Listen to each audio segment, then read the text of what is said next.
Okay, Ron, Greetings. where are we? All right, this is the basement underneath the building that was constructed in 1946. It added 5 more rooms to the Boots Motel. And the interesting feature that most people don't know about, or there are some rumors around, is this chase or tunnel. And that's my cup there. But anyway, this all of the utilities came in from the back alley here, and then they went through these pipes. So water, electric, everything ran through these pipes right here, and then ended up way up in there, and you can just barely see that that's the underside of the original building in 1939. There's a hot water tank right here, and that serves the rooms 7 and 8. And as you go on back further, you'll see hot water tanks and the furnaces, gas-fired furnaces that heated the rooms. And there's the sewer pipe on the ground level that comes in from the motel and from other areas, goes underneath the floor here to the alley in the back where the sewer line is. And it's cement on all 3 sides. And the rumor was that at one time you could go through this tunnel and connect to another tunnel that went over to the courthouse. But that was just a rumor. We've not seen any sign that there was anything like that. In some of the mining towns around the area, they may have done that, but there was no mining underneath Carthage itself. Can we walk back there? Yeah, you can go back there. Watch your head. Yep. This is what, about 4.5 foot tall? Probably somewhere in that neighborhood. Sewer pipes.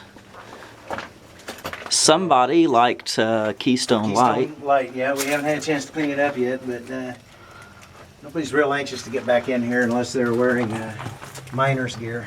Now, would this stone have been from Carthage, probably? Yes, this would all be natural Carthage stone.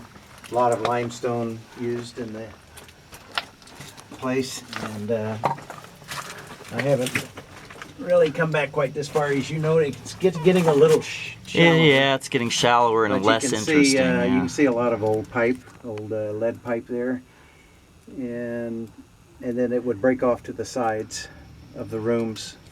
This is probably the one of the main support areas, but then it would branch off, and further on back, that's where hot water heaters and other things are. So I imagine people weren't really inclined to want to go back and change the filters very often. Now, has an archaeologist looked at this yet? For the trash not that I know and so of, forth? but yeah, there's probably some stuff under here that, like this soil, I don't know. I think that was just, looks like it was just filled in from something. But they really, everything was kind of centralized. That's why you notice that all of the bathrooms and everything are right in the middle. So that was the main areas, and then some of the electric lines went off to the sides. Okay, let's go back up to room number, is it 6 or 10 now? That is, perhaps you can explain a little bit about the Clark Gable situation. Okay. Well, it's always been rumored and publicized widely that Clark Gable stayed in room 6, but we just recently had a local person who says that their mother stayed here and got an autograph. They do have autographs from Clark Gable, and that at that time they got the autographs while he was staying in room 10. So the question is, did Clark Gable once stay in 6 and then come back and stay again in room 10, or did he just stay in one time?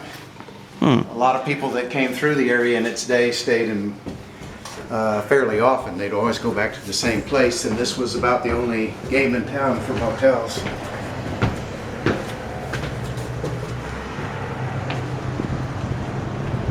And this is room 10 is right here.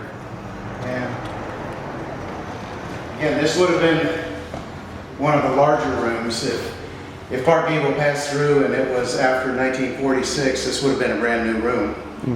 And it's the furthest away from the highway, from 66. So it would be quieter, and it would have been roomier, and it had twin beds. So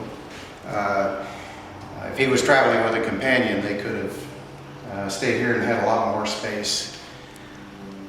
The showers are nothing to write home about. They're pretty small.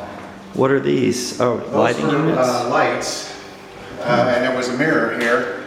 So this was kind of a makeup table and a desk and a catch-all for everything. Any clue as to how many of the furnishings, like, well, the headboard Yeah. obviously isn't original, but could the desk be original?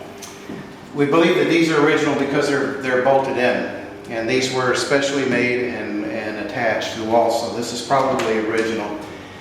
And but a lot of the others have been ripped out and torn apart. And of course, this was a register for the heating system, and it did everything. I guess it pushed the heat in and took the air back and recycled it. And the tile? Tile, this is the original tile. The toilets have been updated, but we do have a couple that are still original. It had a separate tank and a separate bowl. What's the date of construction again? 1946. 1946, just after the war. Yeah, And just this- after the war. Did each place have a doorbell, or is Yeah, that it was a thermostat. Thermostat, that's Yeah, right. Okay. for the furnace. And this, a lot of these outlets are the two-prong type outlets, but we do have a few that have been updated to the other, but we have to update to meet code.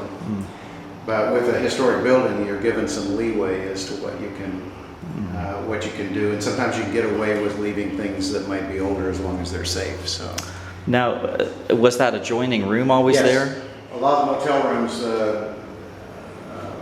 allowed for two people or two couples, just like they do today, you know, where you have a family, the kids can be in one room and then the adults can have their own bedroom, so go that route. Okay. Well, we'll step out here and take a look around again.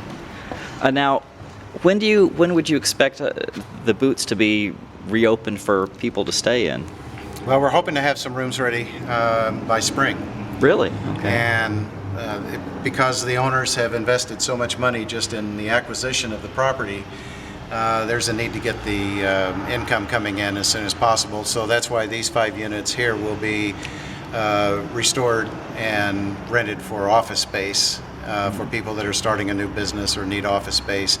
Even if it's for a week or two while they're in town, they need a place to conduct business. We'll have Wi-Fi and probably TV, and the utilities will be provided.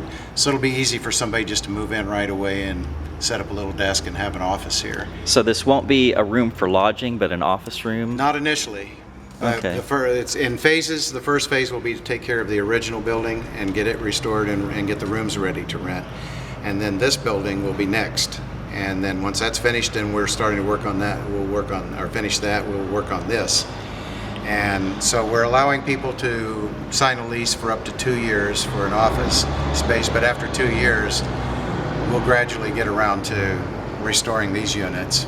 And they won't need as much work as the main building will, and it'll be a lot easier to get to utilities here because of the basement.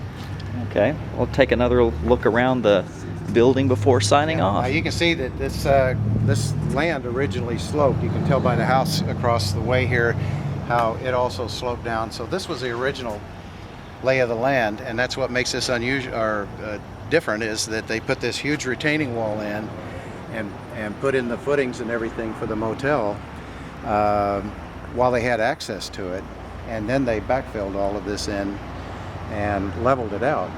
So a lot of people think this is ground level, but in fact it's been elevated.